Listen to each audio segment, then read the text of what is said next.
of our EdTech sessions. Welcome to EdTech Monday, live on the Citi Breakfast Show. We are live on Citi 97.3 FM's Facebook page and live on West Africa's Facebook page as well. My name is Nathan Kwan. I'm the moderator for the session.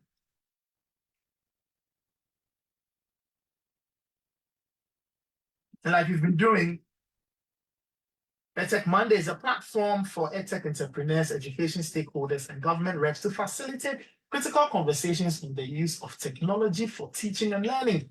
The show is an initiative of the MasterCard Foundation's Regional Center for Innovative Teaching and Learning in ICT, and as part of the foundation's strategy to find solutions to Africa's youth employment by closing the gap in access to quality education and advancing the integration of tech in education policies and practices across Africa. That's why we do this. That's why we do EdTech Monday. That is on the last Monday of every month. Like I said, we are live on the Citi Breakfast Show, and we are live on Citi 97.3 FM's Facebook page. We are live on West Africa's Facebook page as well. Today we are talking empowering innovation tech investments in Ghana's education. Now, Ghana has made strides in the last few years in adopting technology in education. We are talking digital learning resources, teachers, and technology-enabled teaching methods. And today we'll look into the current state of the investment in Ghana's EdTech sector. EdTech is cash heavy. You need to invest money. And we'll place a lot of emphasis on the opportunities and challenges and what support should be provided for entrepreneurs. Today, we want to understand how we can encourage a more proactive approach to investment in EdTech in Ghana.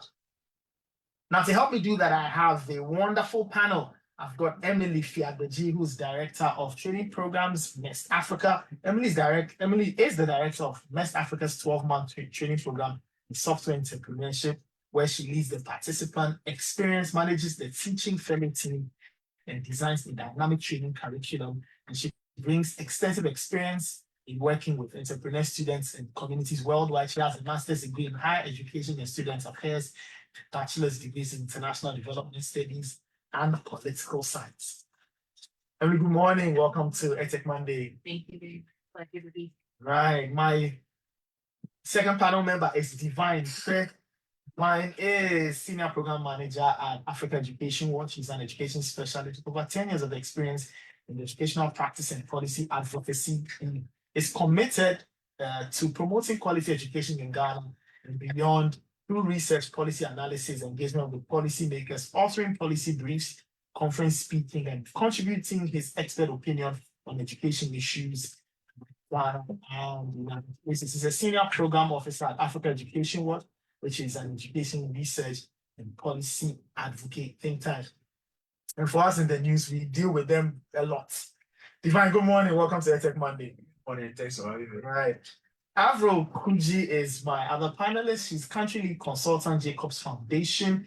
Now, the Jacobs Foundation is dedicated to providing evidence-based education for every child's success. Now, Avril fosters partnerships with the government and strategic allies to implement comprehensive approaches focusing on professionalizing educators, fostering adaptable learning, and improving holistic learning outcomes. She's got over 20 years of experience. She's a skilled social development professional in education, child protection, water and sanitation, and volunteering for development. Avril, thank you so much for joining us. Good morning. Welcome to EdTech Monday. Good morning. Good morning to your listeners, and thanks for the opportunity.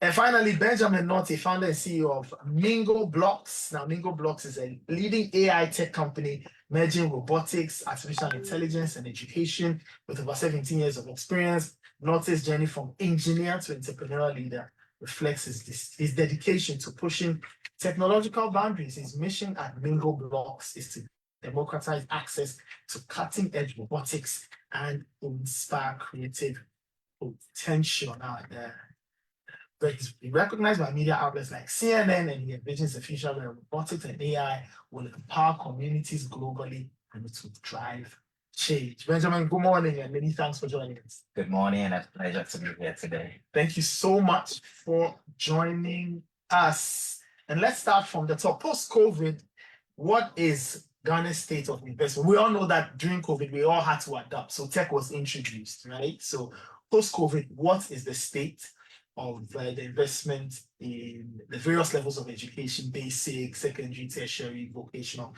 and who are the most active sectors? Let me get the thoughts of Divine and then Afro. All right, thank you, and good morning to your listeners.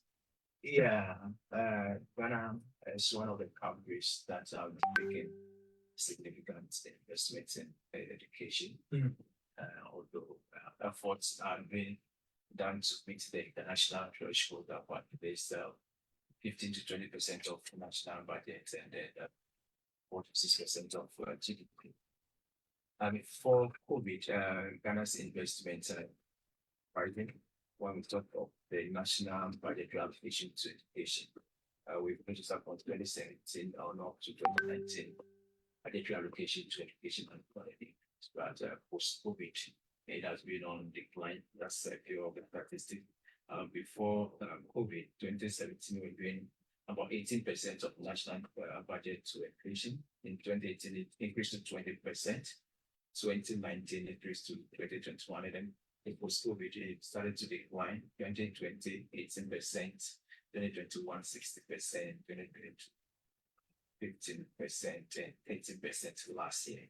But this year it begins to rise again, where we have allocated about 50% to the education sector. So indeed, the impact of COVID has also affected investment in education. So that's it. I'm glad that 2024, we have seen that it begins to rise again in the expectation that we'll get to beat the national benchmark of this 15% or even 20% as we were supposed to get. And across the various subsectors, if we want to have a broader look at how it is allocated between the subsectors, then we need to look at the goods and services aspects of the budget, which is the main budgetary line that is used to promote effective teaching and learning in the school. And even if we want to make any EdTech investment, that's the budgetary line that's how to look at. And over the years, at least we look at the past 5 years. At the basic education level, we've been the average of 4% of the education budget goods and service line into education. High school is having about 48%, and followed by tertiary, which is happening about 38%, and then the other subsectors or TVET follow closely by about 6%. So that's how it looks like in between the several subsectors. Okay. All right, Divine, thank you. Ariel, want to add in? Yes, thanks, Divine, for laying out the what's happening. From my side, it's more from the development sector side of what we call the NGOs or the supporting. So there is quite a bit of funding or investments going into the education sector, particularly in the basic education space. The usual development partners, MasterCard is funding. I think MasterCard is more in the secondary education space. Okay. We as Jacobs Foundation are funding more in the basic education space, but we're looking at innovative ways of funding because, as you know, Ghana is a middle income country and we had the Ghana Beyond Aid kind of policy. So now the funding scope is changing. It's not the usual, here's a check or here's a big funding to do what you please, but more co-creating with government, seeing where the gaps are, and then supporting in the field. So I do agree with Divine's, statistic in terms of actual government funding reducing, but we're seeing it's going up. I see. Wonderful. Let me bring in Benjamin and Emily. Maybe the two of you can talk to me about the existing barriers to tech adoption in schools and how can we overcome these barriers, especially now that we've accepted that technology it should be part of how we learn and how we teach in our various schools. You want to go first, Emily? Sure. So I think some of the major barriers, which many of us already know, are infrastructure, right? We need reliable electricity, internet access, and hardware like computers and tablets and things for the children to learn and use. Costs for maintenance of those items, and then huge barriers, digital literacy, training, development capacity for our educators to then pass along the information to the children, to the youth, as far as ways they can use technology, how to use technology, why it's important in their life and future. Ben?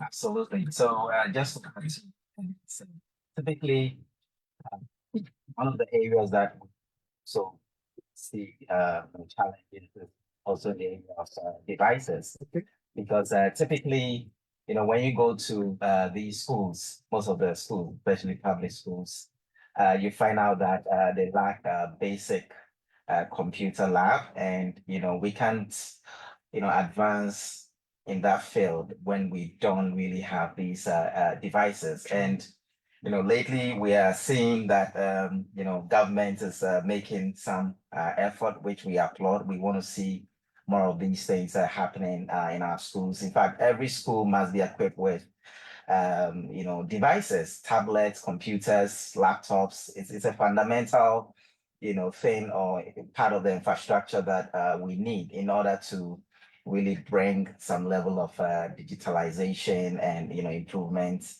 and learning outcome when it comes to tech integration in education.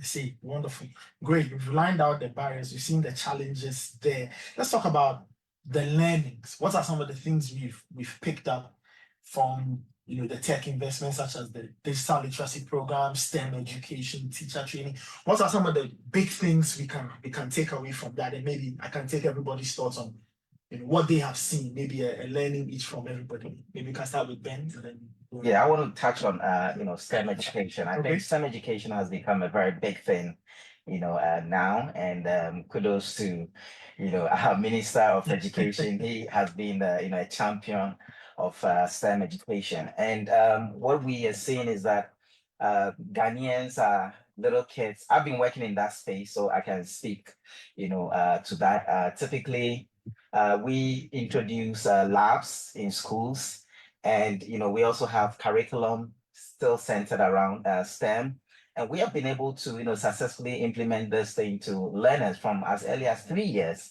So children in nursery, kindergarten are already getting exposed to STEM, and this is what we need. And my experience, working in the field, is that most of the children a lot of times don't even know what to do, in terms of career, what kind of career they want to build. But exposure to, some of the STEM fields, learning how to make robots, for example, has changed their career path. And most of them have found true meaning when it comes to what kind of career that they want to, pursue in college. I see, wonderful.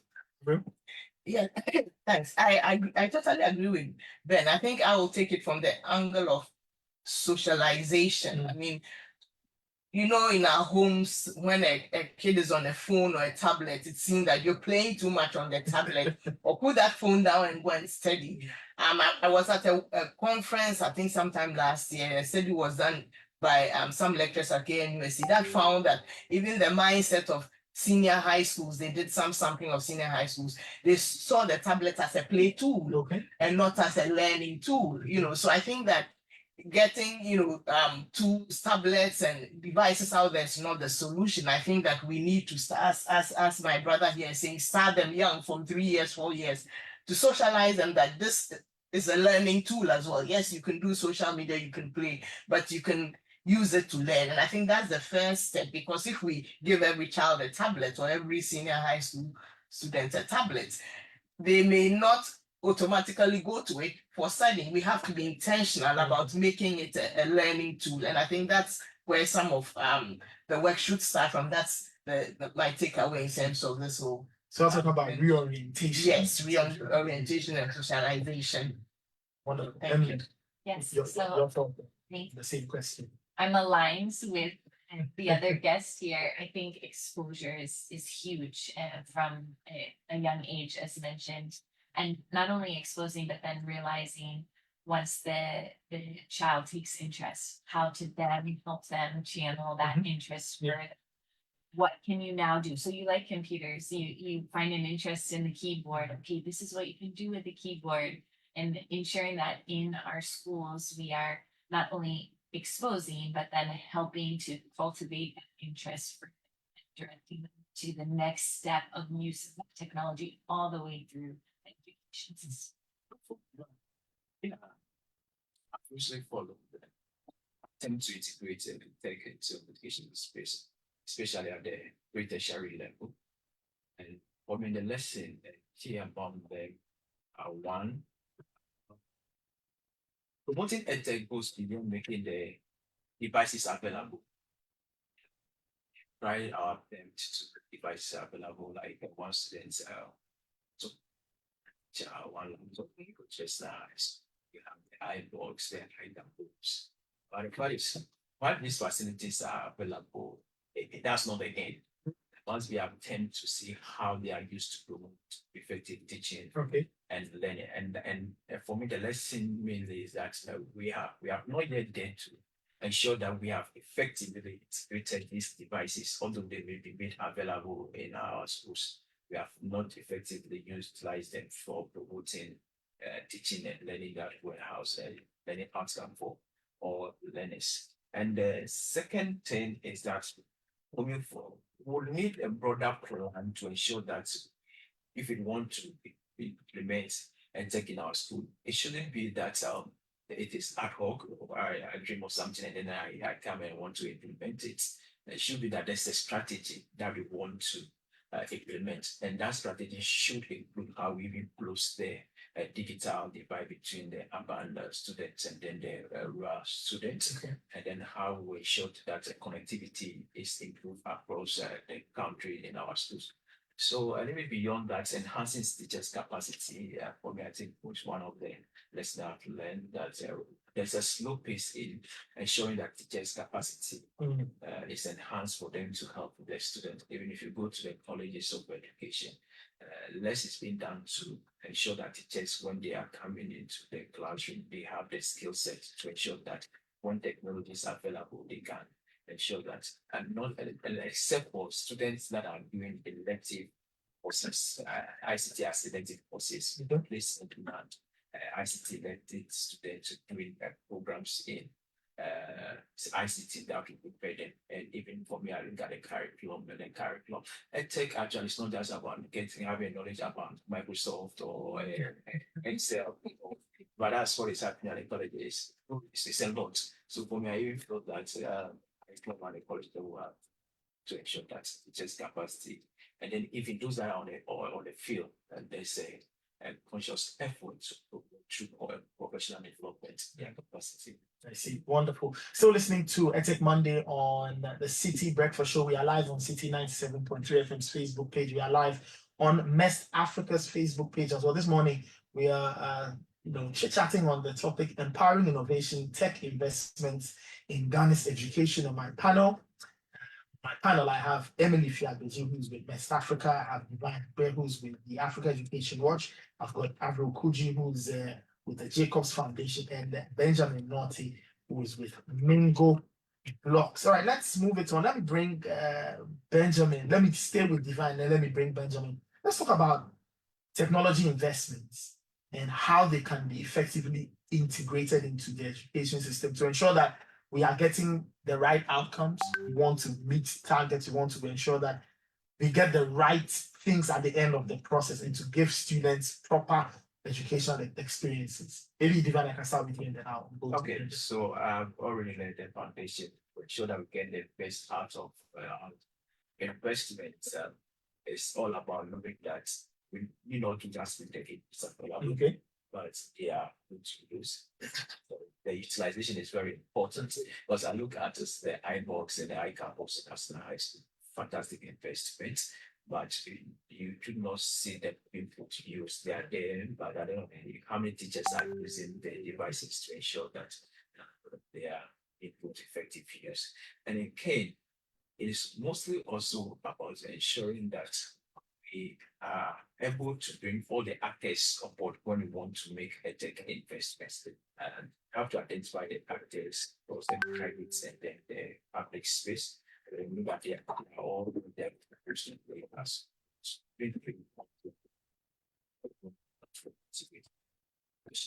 so it shouldn't be just on the supply side, but I put the supply and the demand side. And then also our EdTech entrepreneurs. But for me, I think we have been so low on them as a country. If we want to improve EdTech in a country, we need to understand that when it comes to our geographical dimension, we cannot always be doing high EdTech. There are low EdTech as well. And not until we bring the EdTech entrepreneurs on board for them to make the investment to target students that are from underserved communities and see which device can effectively be implemented in their community. We will be investing in technology, which I don't know will be a high tech. And then the problem of high tech is that if the infrastructure is not even across the country, then you are creating a digital divide. So there's a need for us to ensure that we bring the actors, especially the tech entrepreneurs on board, for them to look at the dynamics in our right see what can we do when it comes to rural EdTech while we look at improving connectivity across the country. So for me, that's the main test. We're bringing the EdTech entrepreneurs on board for them to look at bridging the gap. What can be done in the internet while connectivity is poor at what can be done in special situations so that we don't make investment on the end that create the better. Wonderful. Then let me bring you in. You are an EdTech entrepreneur, right? So how can tech investments be effectively integrated into Ghana's education? Absolutely. So just to touch on what he mentioned, the infrastructure bit is so important because we can't really run effective tech program when the infrastructure is not there. Take for example, we design robots, educational robots, and we have these robots being used in schools. So imagine a school that wants to use these robots for STEM learning that doesn't have basic things like computers. How's a robot going to work without computers? That's nearly impossible. So the issue of infrastructure development cannot be overemphasized.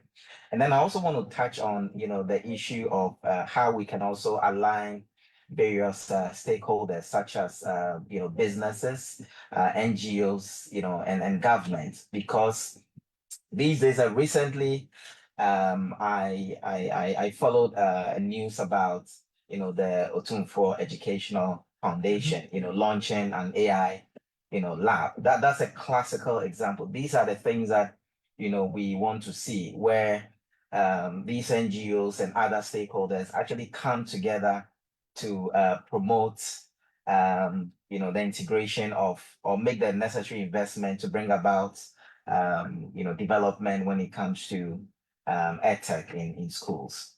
Wonderful. Let me bring in Emily and Avro. Maybe you can talk to us about the initiatives that are in place to promote entrepreneurship and innovation among students, and how can tech support these initiatives? Let me start with you. Get Avro's thoughts. So maybe I'll start by Ghana is so interesting in that entrepreneurship is sort of in the lifeblood of the country, right? Everywhere you go, just like in traffic on my way here, I see entrepreneurs all around me on the roadside. And so it's looking at how do we take that natural instinct and put it into our curriculum to help our students realize that entrepreneurship is something actually we're very familiar with. And then not only just buying, selling, having side hustles, but how do you then use technology to create a business, to solve a need, to solve a problem? And what we're seeing now is that schools are doing a lot of startup competition. There's innovation in startup clubs in schools. You see it a lot in universities, and you're seeing amazing ideas come out of universities, of secondary institutions already. So these clubs and organizations, I would highly encourage that those keep going and become a part of the education experience for our students.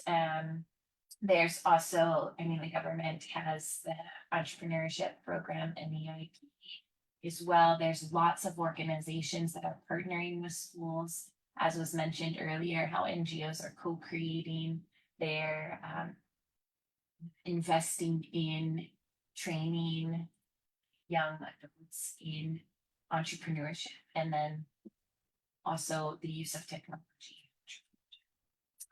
Yes, thanks. I totally agree with Emily. And I think that one way is bringing in social entrepreneurs like my brother here. You know, they do a lot of these EdTech related apps and things like that, but it's not to scale. And probably they would need support to scale them up, because I mean, I don't know how many schools you're working with. This is the first time I'm hearing about you, but it's quite exciting. But how do we scale this? How do we ensure that this is available? How do we bring in young people to see that this is a route for a profession? It's a career path, you know. So support for social entrepreneurs that are developing this kind of app, and also doing more research into what works. You know, there's a lot happening. If we decide to start listing tech interventions in Ghana alone or Accra alone, you would marvel at the number of things young people are doing. But what our goal is to promote education or to promote learning. And so it would be good to have evidence to see what models work in our context, looking at even our infrastructure. As Divine here said, we don't have the infrastructure. We probably cannot just go to the US or someone and just bring down and say this should work. But looking at our context, look at what works for us and how do we scale these different models that already has been developed, and how do we bring young people to the table. I know that telcos and all that have programs that they are doing coding, some schools are doing coding, but everyone is working in their little silos. And how do we bring it all together and scale? And I think that's the next step of looking forward to this. Wonderful. It's about bringing the energies together, bringing the synergies together. Then let me come back to you. Let's talk about tech investments in education. You mentioned infrastructure and all of that. We've got big challenges on our hand. Infrastructure is one, teacher shortage is another, curriculum gaps and all other things. So how can tech investment in education help address all these challenges that are very obvious, the challenges that we are trying to overcome? Yes, of course. So some of the things that we can, let's take virtual learning, for example. These days you can literally, I can, sit in the comfort of my home, as a teacher, and be able to engage, thousands of learners, across different geographical location. That in itself, is a solution that bridges, that barrier. Because, if I'm to teach 1,000 people, I would need a lot of huge physical infrastructure. But, virtual learning breaks, and breaks that barrier down. And so investment into, technology such as these obviously has that potential to, help, eliminate such challenges. And talk about, teacher shortage. If you don't have many teachers, and I can have one still with the use of virtual learning, I can actually, be one teacher being able to, connect with several, learners. And so with the same technology, you realize that you can still be able to, break down that barrier. Wonderful. Emily, let me bring you in. Let's talk about the measures that we need to take to ensure that tech investments in education are sustainable, they are scalable, and they are inclusive. I think it goes to what Divine was mentioning about having a very clear plan and a clear plan all the way through the education system. So what do we want our youngest learners to understand when they leave? What do we want secondary students to understand? What do ideally we want our tertiary students to be able to understand and do with technology? And then integrating that all the way through the education system. And then we think about, Ghana as a whole, both in the urban and rural areas. How do we bring everyone on board in this introduction of technology in a way that is relevant to each of their lives and their learnings? Wonderful. I don't know if anybody has this. Yeah, I just wanted to add that COVID was bad, but I think one of the good things COVID brought us was technology. I mean, a lot of us sit at home now, participate in meetings, and children were learning. There's even radio. Let's not look at it just like a tablet or a computer, but radio is also technology. Am I right? You're right.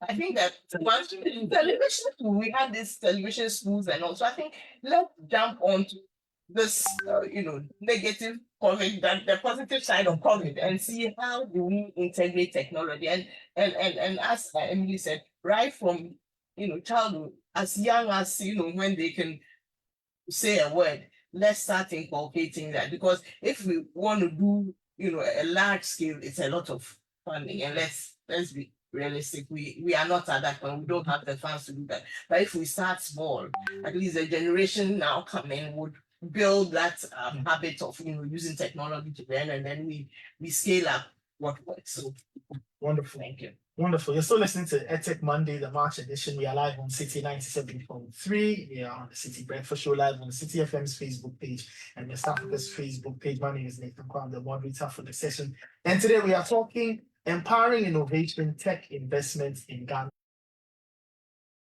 If you are the G of Miss Africa Divine Hill, the Africa Education Watch, Afukuji of the Jacobs Foundation, and Benjamin Norty of Mingo Blocks. Divine, let me come back to you. Let's talk about the private sector.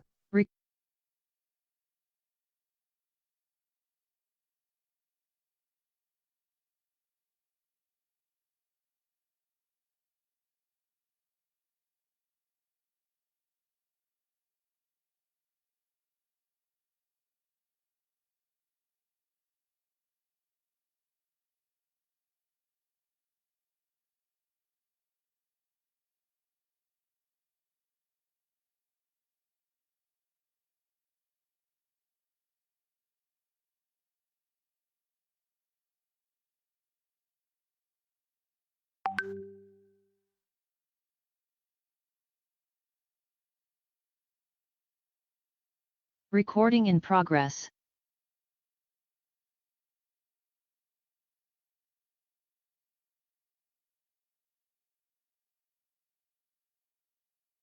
By those that would have been financiers for EdTech, the entrepreneurs should have been there.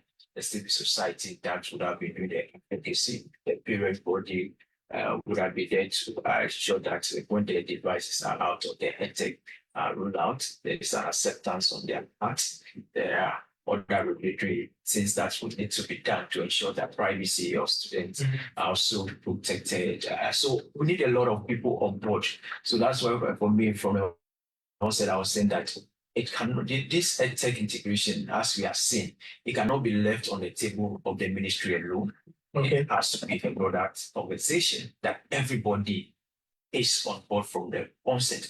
That what we even want to bring in the private sector, that have known that look, this is what the country is trying to do when it comes to education and integration of IT into it. So what investments can we make? And then also the entrepreneurs also would have also identified their role, as I mentioned earlier, that their role cannot only be about this broader high-tech technology. As I mentioned, look, the television and then the radio, they are all parts of the EdTech.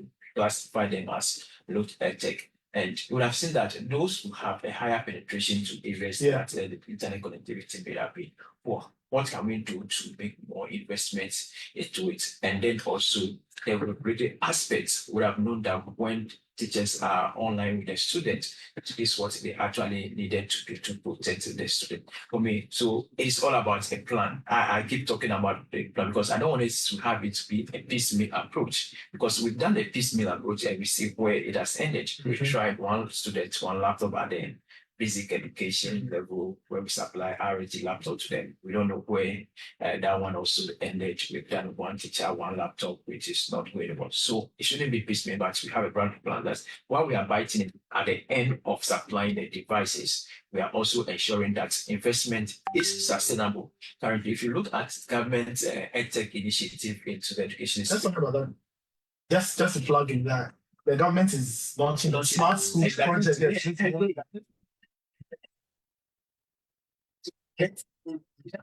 Is doing a lot now. That is doing a lot when it comes to, of course, it is much concentrated at secondary school level. But yes, government is doing a lot, and it's a good sign that government wants to do something when it comes to integrating technology into education space. But like I said, it cannot be left on the table of government. Everybody actually needs to play a role.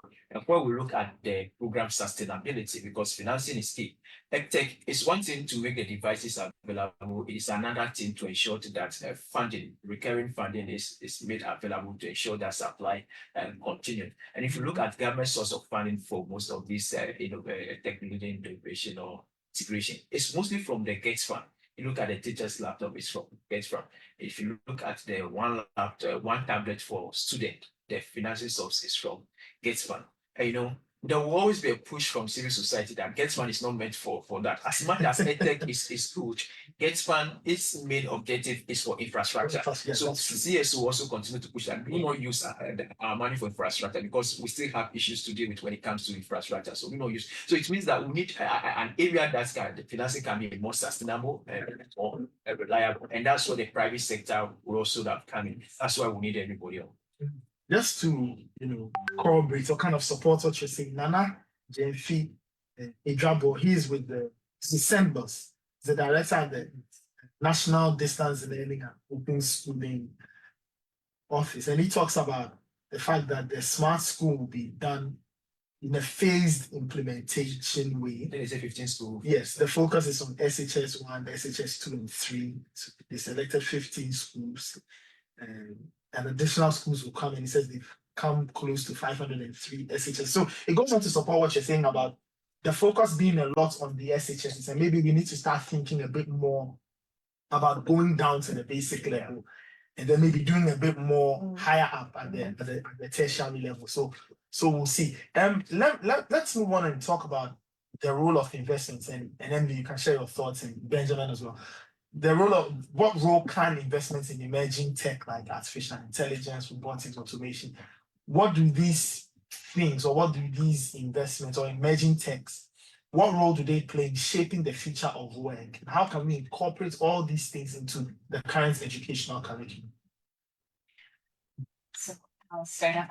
It plays a huge role, but I think it gets back to how we integrate it into our curriculum. So it connects with what we were just talking about.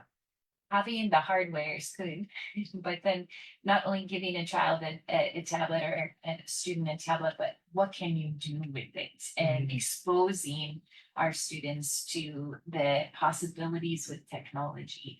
I think exposing them to emerging tech is really important. In Ghana and many emerging markets have done something called leapfrogging in so many ways. You essentially skip the process of the technology development, right? So we went to mobile phones before landlines, primarily in the country. Access to mobile phones was more than access to landlines.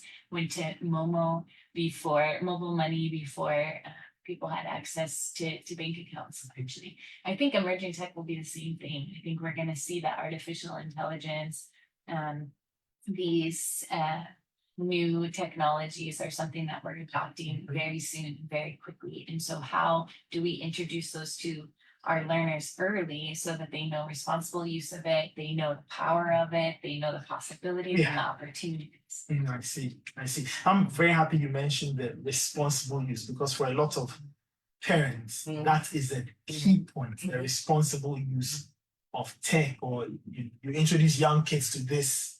How are you ensuring that they don't get into this space where it becomes very detrimental to their own mental health or their own growth and development? Then you are in that space. So maybe you can tell us a bit more about what we can do with emerging technologies vis-a-vis the future of work, and how we can incorporate all of this into our educational curriculum. Absolutely. So Emily has nailed it. And just to support what she said, emerging technology is going to transform everything, but it's already doing that, and it holds a lot of, or it brings to us a lot of opportunities. Now we are seeing a lot of new job opportunities. We are seeing, areas or fields that are emerging, very fast, and it's created this huge opportunity. And so we need to be able to, as it were, introduce our young learners, our learners, to these technologies at a very, very early, age. And I'm happy that so far as a country, we are beginning to embrace the whole idea of STEM education because, I mean, that holds the key to the kind of future that we are looking for. Because when the children are given this kind of skill, this kind of exposure, very early, it goes a long way to help. Typically, I mean, sometime in 2012, I met a young boy at Prempeh College. We had done a boot camp. And this young man, yes, absolutely. He was in junior high school at the time, and he got exposed to, robotics. And fast forward, he told me that his dream has always been to become a surgeon, but the introduction to robotics actually shifted the trajectory. Could you believe now he's actually a systems engineer at Amazon Robotics? And he's doing extremely well. Now he says that, okay, I can still achieve my dream of becoming a surgeon because now I'm going to be building surgical robots. So this is how beautiful this whole thing, is about. And if we're able to take it very seriously, as a nation, our children are going to grow up to become very competitive. They're going to, stand up and be able to compete with the rest of the world and do extremely and exceptionally well. I see. So from what you're saying, I mean, if this gentleman, after so many years, can figure out that I can use this to build surgical robots so he can still become a surgeon, it's all about taking the tech or the knowledge and bending it to fit your profession, I'm assuming. Absolutely. Because for a lot of people, the assumption is that once you go on this road of tech, robots, and things, you are going to be a coder, this, that. But lots of people. So I guess now it's a matter of reorientation. Yes. People need to know that you can take the technology and apply it to whatever field you are working in and it will work. I see. Interesting. And I can give another example, So when we are making robots, we build software and we build, AI solutions. And it will interest you to know that, I mean, some of the applications that we are building now requires us to know music, understand music. So you may think that, music has nothing to do with AI or tech, but you find yourself in a space where suddenly you need that knowledge, you need that background to be able to design, a solution. Wonderful, wonderful. Final question, and I throw it to everybody. How can tech investments in education address big issues of youth unemployment and underemployment by providing opportunity for skills development and job readiness? We've said a lot, so let's just wrap it up on this. How can we use tech investments to address youth unemployment, to give people the opportunity to find work and create something very decent out of themselves? I don't know who wants to go. I can go first. Yes. I just want to take the point from what Divine just said. I think it's a big opportunity there, but it's all the orientation. As he just said, the example he gave, this young man will just say, I'm going to be a surgeon, I'm going to medical school or wherever, go and to do.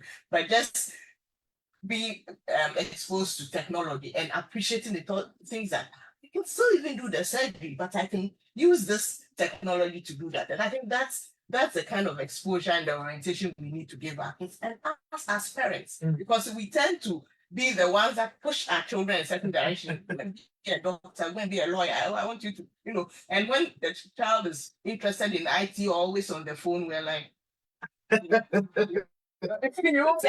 very, so it's a whole mindset change for us all parents and our wards and kids as well, to see the value of what technology can do, how it can move us from a point of 0 to a point of 100, and then how do we bring young people in, how do we expose them early enough so that they take up these, because I think that's where the world is moving to. That is where the world is moving to. That's where the job opportunities are. If we can expose our young people, then we can reduce the unemployment. I think, not just coding, but as Divine is saying, making robots. You can even use technology in, maybe cooking. You can think of how do I, minimize the time of whatever, my baking or something, so there are, instead of thinking of it as, oh, this is IT, look at how can we incorporate it in our daily lives to improve our life and to make things easier and Let me just say, if you mentioned parents, from your perspective, maybe your own personal experience, or maybe an anecdote or whatever, anecdotally, how do you think parents can be brought to this realization? How can we carry parents along so they are a key part of this new thing they are trying to learn, EdTech, tech, all these things? How can parents be carried along so they are not strangers in this conversation? Yes, thanks. I would take off from what Divine just said, having a roadmap. Anything we're doing that we want to scale and include everyone, we need to have a plan. That's okay. Where do we want to get to? How do we want to incorporate EdTech? What role is a parent playing? What role is a teacher playing? What role is the community playing? So once we have developed a roadmap or a program document, as Divine said, we would be able to identify what role are parents playing in this, and what capacity or what training do parents need to be involved. I mean, if parents, for instance, is part of school, the PTA going to the meeting, knows that this is the vision of the school, will be giving your children homework, they will be using a phone, or you need this. It tends to be, I mean, that's why people tend to say that private schools, work, or children, it's not because they are working magic, it's really because parents are involved. Your child is going to a school, you have a one-on-one session with the teacher, you know the plan, you know the weakness. I think if we have a roadmap that identifies where we want to get to with EdTech, who are the key players, how do we fund it, what role parents play, what role teachers play, what role, whoever plays, and then have a policy framework to also safeguard, because there are still negatives of the EdTech. So have a policy framework that safeguards the child, the parent, and I think that would be our first step in terms of bringing everyone on board and making everyone join this wagon, on this train. Wonderful. Emily. So I think for parents specifically, I'll add in there, framing technology as positive, right? Yes. And realizing we so often talk about it negative. Social media, we see it as our realm of technology, right? But technology is so much more. Think about just a few weeks ago when the deep sea cables had our kind of because technology is already integrated in every part of our lives, even in Ghana. And so realizing that technology can be used for good is powerful. Let's teach our children the skills that will make them globally competitive. Use technology responsibly, and will be equipped to do well in whatever field they're in. We use technology across sectors, right? You don't have to be a software engineer to use, right? Writers are using technology. Historians are using technology in every aspect of lives. Right. Yeah, so that's about how tech can help address the unemployment. Because if you look at it, 92% of work jobs requires are for tech specialty. That tells you that we want to help our students be employable in the future. They need to equip them. It's the basic of ICT. For me, if about 92% of jobs require that, then it is not an option to say we want to do it, we don't want to. We have to. We have to if we want our learners in the future to be engaged, especially when they have to be competing with AI to be relevant in the job market. It tells you that they need to be tech savvy.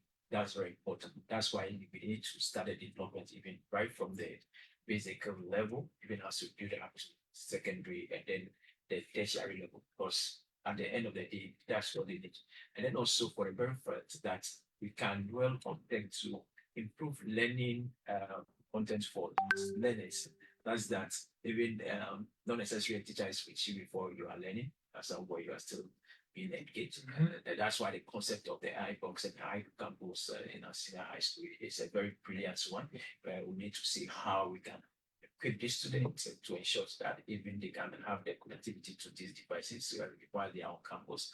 Like I mentioned, we need that plan, even such that if a student cannot have a device in school, we have a policy that will have a limit that students can bring these devices for the sake of learning in the school, and then we have regulatory framework to see how they can use it. Because for me, I see it like if we want to leave it on government alone to fully develop the ICT infrastructure, we may not get there anytime soon. So the ability of parents to be on board is very important. And that's why we need to even have a policy that, because we already have a policy that you can bring devices to school. Yes.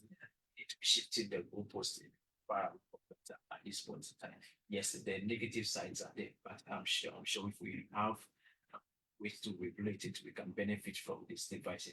So it's 21st century. We need to how parents can be part of this whole conversation, EdTech integration, and that will call for us really looking at our policy standpoint, student bringing devices to school.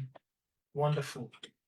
Wonderful. Thank you so much. I don't know whether you have any concluding comments, Yeah, so then- just to support what Divine said. I think one thing that I get a bit concerned about when it comes to tech integration, how sometimes we leave some group of students behind. Typically, when you're in high school, there's always been this perception that visual arts students are somehow not smart. And absolutely. Yeah, absolutely. But what? These are the people who we actually need most, because in the process of designing the technology, you need the artists, you need the guys in the visual arts to be able to design the beautiful Yes. UI. If you're building robots, it starts with somebody doing that, and so we have to also get to that point where we create that sense of belonging. We bring everybody on board, especially those in the arts, and then also those in the vocational areas, because trust me, if you're going to be a mechanic, the future mechanic has to have very strong understanding of how computer systems work. Because if I The new bring age- the new age car all run on computer, absolutely. If I bring my self-driving car to you, and it has how you going to diagnose, how you going to troubleshoot, how you going to fix it? If you don't have any knowledge, you don't have any exposure to, tech. And so for me, one of the people we also need to make sure we focus on and bring them on board are those in the, vocational areas, and those also in the visual arts. Thank you so much. It's been fun. For me, the takeaway. So we've mentioned integration, which is a very important takeaway. Integration. We need to understand that tech is not this mysterious subject that exists in the air. Tech is with us every day. You use a mobile phone, you're using tech. So meaning that it works across anything you do. So if you're a journalist like me, you need tech. The medical doctor needs tech. The teacher needs tech. Students need tech. So we need to think about that. And then socialization or reorientation. That was the point Afro was making. Reorient people's minds. Let us take away the mystery. We need to understand. We need to embrace it. And then regulation is key. So whilst we embrace, we put in checks and balances to see, the negatives, spot them and how to deal with them. But I guess funding and providing infrastructure is at the heart of this. The money to provide the funding and to put everything in place. It's been wonderful. Thank you so much for listening. Let me thank my panel members. Divine Beth is a Senior Program Officer, Africa Education Watch. Let me thank Emily Fiabeji, Director of Training Programs, MEST Africa. Let me thank Avro Kuji, Country Lead Consultant, Jacobs Foundation, and Benjamin Naughty. Thank you so much. He's founder and CEO of Mingo Blocks. And many thanks to you out there for listening to the March edition of EdTech Monday 2020. For today, we're talking about empowering innovation, tech investments in Ghana's education. It's very, very important. We need to provide the money, provide the funds, provide the infrastructure, and we need to do all the things: integration, socialization, regulation, bringing everybody on board to ensure that EdTech becomes a reality. It's not a dream, a reality in our spaces. Ladies and gentlemen, thank you so much for coming once again. It's been fun chatting with you guys. I'm sure we'll speak again soon. Definitely. Thank you very much. You're still listening to the Citi Breakfast Show. That's how we wrap it up. March edition, EdTech Monday. We are back of the month, every last Monday of the month, run across the whole of 2024. It's a platform for EdTech entrepreneurs, education stakeholders, and government leaders to facilitate critical conversations with the use education and the use of technology for teaching and learning. The show is an initiative of the Mastercard Foundation's Regional Center for Innovative Teaching and Learning on ICT. And part of the foundation's strategy is to find solutions to Africa's youth employment or unemployment by closing the gap in access to quality education and advancing the integration of technology in education policies practices across Africa.